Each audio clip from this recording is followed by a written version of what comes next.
Hello and welcome to the RANsquawk US morning briefing for today, 1st of December. Equities in Europe moved higher today as those Dubai debt fears subsided and Chinese manufacturing for November continued to expand.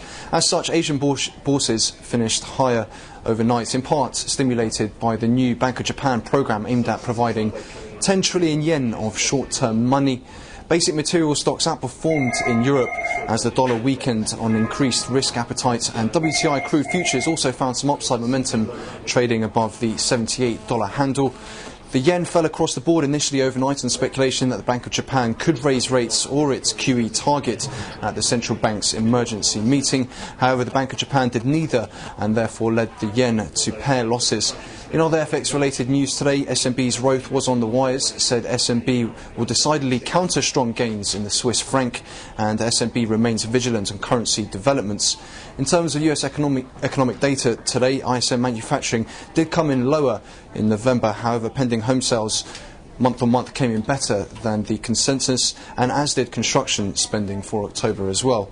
On the US equity front today, GE tentatively will pay Vivendi $5.8 billion to buy out its 20% stake in NBC Universal. Staples reported Q3 adjusted EPS of 39 cents against the expected 38 cents.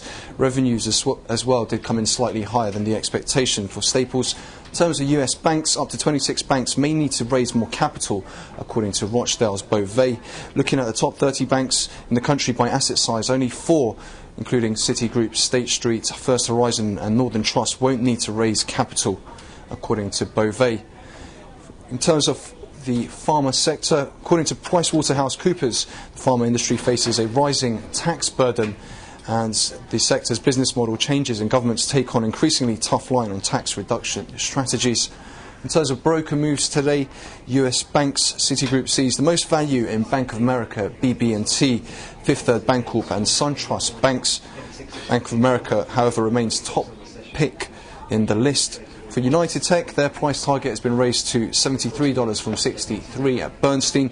US industrial sector raised to overweight from underweight at Wells Fargo. Merck's price target has been raised to $42 from $38 at Goldman.